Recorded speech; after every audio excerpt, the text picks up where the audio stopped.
MLC की लड़ाई, RJD की कला सामने आई। 10 सीट 10 नॉमिनेशन, रिजल्ट क्या होगा? कुशवाहा के बेटे के सियासी भविष्य पर ग्रहण है क्या? साथ ही समझाएंगी झारखंड में राज्यसभा के रण को भी। तो चलिए, एमएलसी चुनाव में महागठबंधन के उम्मीदवार के तौर पर आरजेडी के सुनील सिंह ने नॉमिनेशन के बाद, जिसके बाद लालू प्रसाद की पार्टी और परिवार में विरोध और बगावत के सुर साफ सुनाई देने लगे।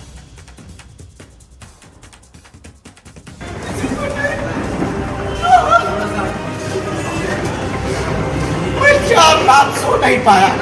मैं आज राष्ट्रीय जनता दल के SC/ST प्रकोष्ठ के राष्ट्रीय अध्यक्ष से मैं आज इस्तीफा दे रहा हूं। आंखों में आंसू और भर्राए गले से अपनी बात रखते ये हैं पूर्व मंत्री और आरजेडी के नेता शिवचंद्र राम। इस प्रेस कॉन्फ्रेंस के पहले तक शिवचंद्र राम राष्ट्रीय जनता दल के SC/ST प्रकोष्ठ के अध्यक्ष भी थे, लेकिन अब उन्होंने आरजेडी के सभी पदों से इस्तीफा दे दिया है। और मैं आज राष्ट्रीय जनता दल के SC/ST प्रकोष्ठ के राष्ट्रीय अध्यक्ष से मैं आज इस्तीफा दे रहा हूं। शिवचंद्र राम ने पार्टी के शीर्ष नेतृत्व पर वादा खिलाफी का आरोप लगाया है कि हमारे साथ वादा खिलाफी की गई। सुनील सिंह को आरजेडी से एमएलसी उम्मीदवार बनाए जाने से लालू प्रसाद की पार्टी और परिवार दोनों में बगावत के सुर उठने लगे हैं। शिवचंद्र राम के इस्तीफा देने से पहले ही पिता लालू प्रसाद को किडनी डोनेट करने वाली उनकी बेटी रोहिणी आचार्य ने सोशल मीडिया पर पोस्ट लिखकर नाराजगी जता चुकी है।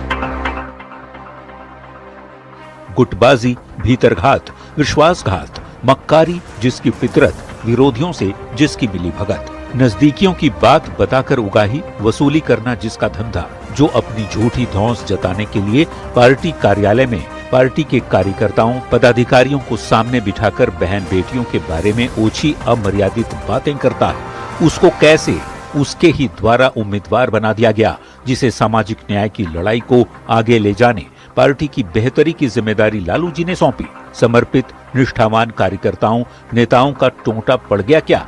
ऐसे ही लोगों की वजह से वर्षों से मजबूती के साथ खड़े कार्यकर्ताओं, समर्थकों में विक्षोभ, असंतोष भी है और ऐसे ही लोगों की वजह से हुआ नुकसान भी दिख ही चुका है बीते वर्ष के नवंबर के महीने में।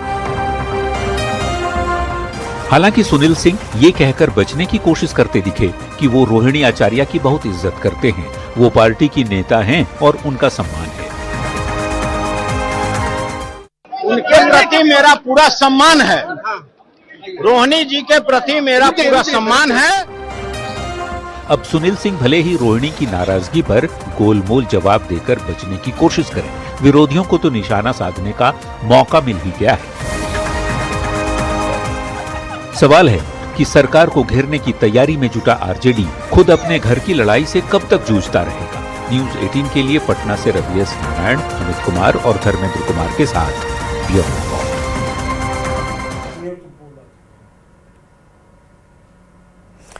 ऐसे में खबर तो समझिए, विधान परिषद की लड़ाई, आरजेडी की कलह सामने आई। दरअसल विपक्ष के पास एक सीट जीतने के बराबर वोट है। ये आंकड़ा जो है वो विपक्ष के पास एक सीट के लिए सफिशिएंट बताया जाता है। उसमें भी सबसे ज्यादा 25 वोट जो हैं वो आरजेडी के पास हैं। सुनील सिंह ने नॉमिनेशन किया है आरजेडी की तरफ से, उन्हें उम्मीदवार बनाया गया। सुनील सिंह ने नॉमिनेशन भी किया, लेकिन उनके नॉमिनेशन के पहले आरजेडी में विरोध के स्वर साफ नजर आए। लालू प्रसाद की बेटी रोहिणी आचार्य ने सोशल साइट एक्स पर पोस्ट लिखकर बिना नाम लिए सुनील सिंह और तेजस्वी यादव पर निशाना साधा, तो पार्टी के बड़े दलित नेता शिवचंद्र राम ने आरजेडी के सभी पदों से इस्तीफा दे दिया। शिवचंद्र राम आरजेडी के SC/ST प्रकोष्ठ के राष्ट्रीय अध्यक्ष के पद पर थे और इस राष्ट्रीय अध्यक्ष के पद से अब उन्होंने सभी गुटबाजी, भीतरघात, विश्वासघात और मक्कारी का आरोप उनकी तरफ से लगाया गया। रोहिणी आचार्य ने आरोप ये लगाया कि भाई पार्टी के अंदर गुटबाजी है, भीतरघात है, विश्वासघात और मक्कारी है। नजदीकियों की बात, ये उगाही की बात होती है, वसूली करना, जिनका धंधा हो। लालू जी ने जिसे जिम्मेदारी सौंपी उसने उसे ही उम्मीदवार आखिर कैसे बना दिया, ये भी सवाल खड़े किए। क्या पार्टी में समर्पित और निष्ठावान नेताओं का अकाल पड़ गया है? शिवचंद्र राम ने क्या आरोप लगाया है वो भी समझते हैं। मेरे साथ पार्टी ने, शिवचंद्र राम कह रहे हैं कि मेरे साथ पार्टी ने विश्वासघात किया, मुझे भरोसा दिलाकर धोखा दिया गया, मेरे समर्थकों को गहरा दुख लगा है, दलित पिछड़ों को निराशा हुई है। अब बात एमएलसी चुनाव के लिए नामांकन के आखिरी दिन एनडीए के सभी 9 उम्मीदवारों ने नामांकन का पर्चा दाखिल कर दिया और एकजुटता दिखाने की कोशिश की गई।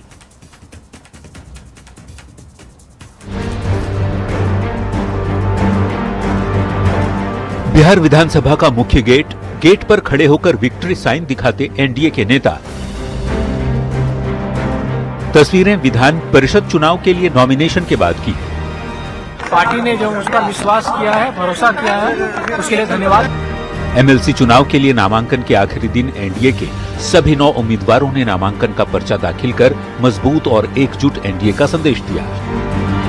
नॉमिनेशन के दौरान एनडीए के सभी दलों के दिग्गज नेताओं का महाजुटान रहा।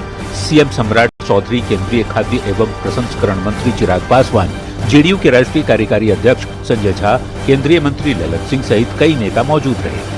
इस बार भी ऐसा लगता है कि नामांकन के मुताबिक चुनाव निर्विरोध। नॉमिनेशन के दौरान एनडीए की एकजुटता दिखी, जबकि आरजेडी उम्मीदवार सुनील सिंह के नामांकन के बाद लालू प्रसाद की पार्टी और परिवार में नाराजगी और असंतोष दिखा। न्यूज 18 के लिए पटना से शैलेंद्र कुमार, अमित कुमार और विनीता मिश्रा के साथ ब्यूरो रिपोर्ट।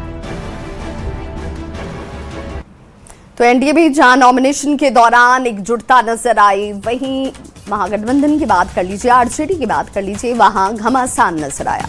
अब ऐसे में खबर तो समझिए, एमएलसी चुनाव में एनडीए एकजुट, विपक्ष में फूट।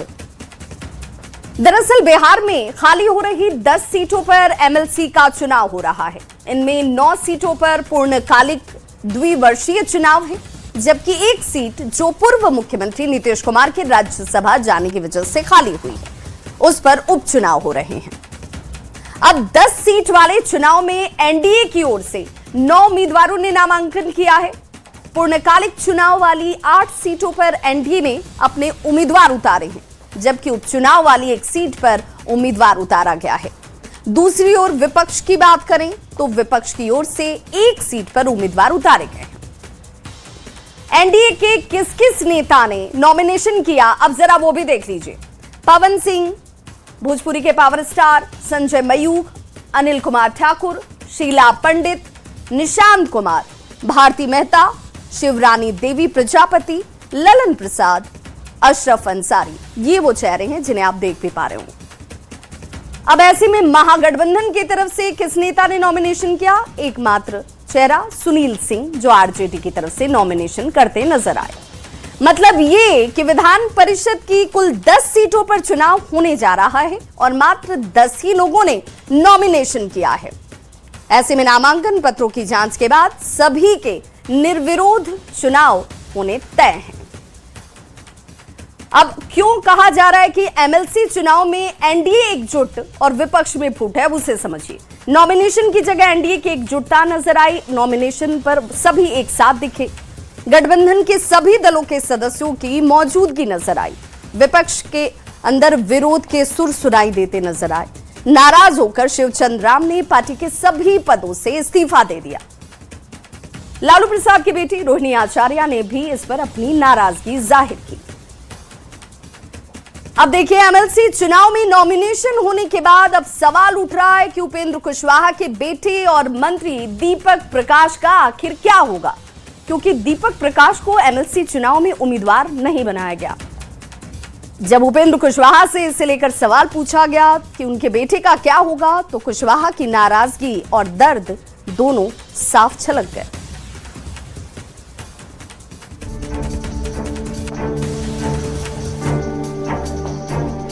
परिवार से जोड़कर नहीं देखें। काम करने का मौका मिला है, सामने है, लोगों ने मिलकर बनाया है, जब तक के लिए बनाया बने रहेगा। पवन सिंह से लेकर निशांत कुमार तक नॉमिनेशन दाखिल करते नजर आए, लेकिन एक चेहरा नजर नहीं आया, वो था मंत्री दीपक प्रकाश का। एमएलसी चुनाव के लिए उपेंद्र कुशवाहा के बेटे दीपक प्रकाश को उम्मीदवार नहीं बनाया गया। सियासी गलियारों में जो खबरें तैर रही हैं, उसके मुताबिक उपेंद्र कुशवाहा को बीजेपी की तरफ से कहा गया था कि दीपक प्रकाश को बीजेपी कोटे से एमएलसी के लिए भेजें, लेकिन उपेंद्र कुशवाहा इसके लिए तैयार नहीं हुए। आप लोगों को भी एक सीट मिलने एक्चुअली वो तो ओवर हो गया ना, जो मिला, जिनको मिला सबको मेरी शुभकामनाएं। दूसरा विकल्प सामने आया क्या मंत्री है। अरे मंत्री जब तक एनडीए के नेता सब लोगों ने मिलकर बनाया है, जब तक के लिए बनाया बने रहेगा। हालांकि दीपक प्रकाश को एमएलसी का प्रत्याशी नहीं बनाने के बाद भी उपेंद्र कुशवाहा बार बार ये कह रहे हैं कि वो एनडीए में थे और एनडीए में ही रहेंगे। बिहार विधान परिषद के चुनाव में दीपक प्रकाश का पत्ता कट गया है। अब उनके मंत्री पद पर भी खतरा मंडरा रहा है। कुशवाहा ये कह रहे हैं कि उन्हें कोई नाराजगी नहीं है, वो एनडीए के साथ थे और रहेंगे। लेकिन बड़ा सवाल ये है कि उपेंद्र कुशवाहा के बेटे मंत्री दीपक प्रकाश का आखिर क्या होगा। न्यूज 18 के लिए पटना से संवाददाता शैलेंद्र कुमार के साथ धर्मेंद्र कुमार की रिपोर्ट। तो उपेंद्र कुशवाहा का सियासी दर्द जो था वो छलककर सामने आ रहा था। अब ऐसे में खबर तो समझिए, दीपक प्रकाश का आखिर क्या होगा, यह सबसे बड़ा सवाल है। तो बता दें कि दीपक प्रकाश आरएलएम प्रमुख उपेंद्र कुशवाहा के बेटे हैं और बिहार सरकार में पंचायती राज मंत्री हैं। बड़ी बात यह है कि दीपक प्रकाश बिना किसी सदन के सदस्य बने हुए ही मंत्री हैं और ऐसे में 6 महीने के अंदर उन्हें किसी सदन का सदस्य बनना जरूरी है। ऐसे में कयासबाजी थी कि हो सकता है कि उन्हें एमएलसी बनाया जाए, क्योंकि एमएलसी की 9 सीटों पर चुनाव और 1 सीट पर उपचुनाव हो रहा है। अब जरा संख्या की बात कर लेते हैं। एनडीए के पास 8 सीटें जीतने का संख्या बल है और 1 उपचुनाव जीतने की उनकी संख्या भी है। एनडीए के 9 उम्मीदवारों ने नामांकन किया, लेकिन दीपक प्रकाश को एनडीए से उम्मीदवार नहीं बनाया गया। तभी से यह सवाल उठने लगे कि अब दीपक प्रकाश का होगा क्या। अब ऐसे में यह भी समझिए कि अब दीपक प्रकाश का क्या होगा। तो फिलहाल 6 महीने के अंदर कोई एमएलसी का चुनाव नहीं होने वाला है। बांकीपुर सीट बीजेपी की रही है। अब उस बांकीपुर सीट जो बीजेपी की रही है, उपचुनाव में बीजेपी का उम्मीदवार होगा।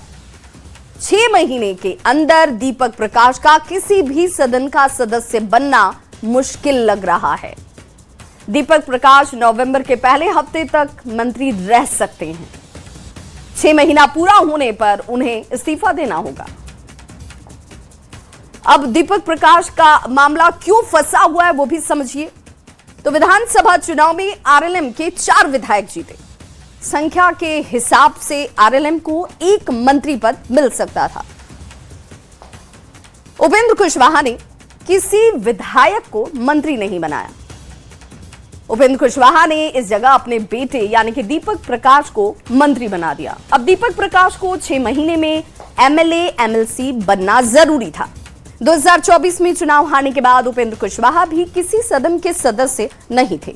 बीजेपी ने उपेंद्र कुशवाहा को राज्यसभा भेजा, जबकि ज्यादा विधायक एलजेपीआरवी के पास थे। विधान परिषद चुनाव में एलजेपीआरवी ने 1 सीट पर दावा किया।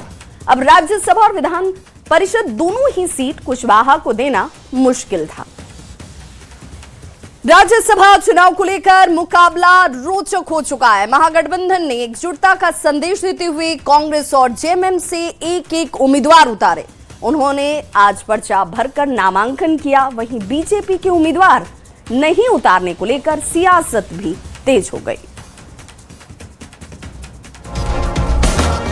माननीय मुख्यमंत्री चूंकि राज्य के नेता हैं, इसलिए कोई भी व्यक्ति उनसे मुलाकात कर सकते हैं। इसमें राज्यसभा से संबंधित कोई विषय नहीं है। और मैं ये मानता हूं कि चूंकि गठबंधन के नेता भी माननीय मुख्यमंत्री हैं और उनके लीडरशिप में बैठक हुई है, ये तय हुआ है कि गठबंधन के दोनों प्रत्याशी की जीत सुनिश्चित करने के लिए सारे विधायक एकजुट हैं। पूर्ण विजय की उम्मीद है। महागठबंधन के दोनों प्रत्याशियों को पूर्ण विजय की उम्मीद है। आंकड़े हमारे पक्ष में हैं। मुख्यमंत्री स्वयं मौजूद थे। सभी घटक दल के नेता, राजद के, माले के, कांग्रेस से सभी एकत्रित थे। सभी विधायक मौजूद थे, सभी मंत्री मौजूद थे। कल भी मीटिंग हुई थी रात में, वहां सभी मौजूद थे। 8 से 12 और 14 से बाकी का भी मैंने पूरा कार्य किया है और आज मैं जो यहाँ आया हूँ तो मुझे समर्थन मिला है बीजेपी के तरफ से।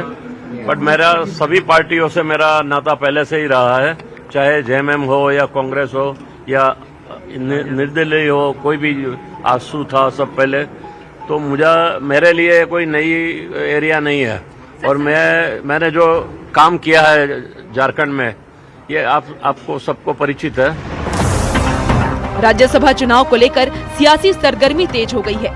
नामांकन के दौरान भी जेएमएम और कांग्रेस बीजेपी पर हमलावर दिखी। राज्यसभा चुनाव में मुकाबला त्रिकोणीय होने के बाद अब देखना ये होगा कि इंडिया गठबंधन अपने दावों के अनुसार कितना एकजुट रहता है। रांची से संवाददाता निरंजन सिंह, गौरव झा और संजय सिन्हा की रिपोर्ट।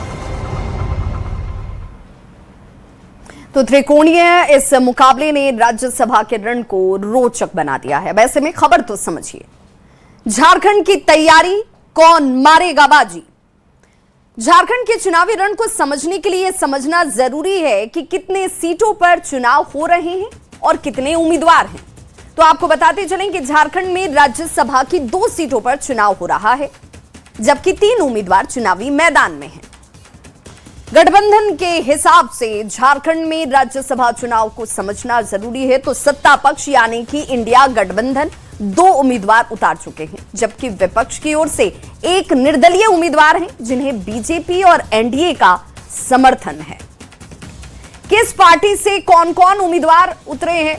तो जेएमएम से बैजनाथ राम चुनावी मैदान में उतरे हैं उम्मीदवार के तौर पर, जबकि कांग्रेस ने प्रणव झा को उम्मीदवार बनाया। वहीं तीसरे उम्मीदवार हैं परिमल नथवानी, जो वैसे तो निर्दलीय मैदान में हैं, लेकिन उन्हें बीजेपी का समर्थन जरूर हासिल है।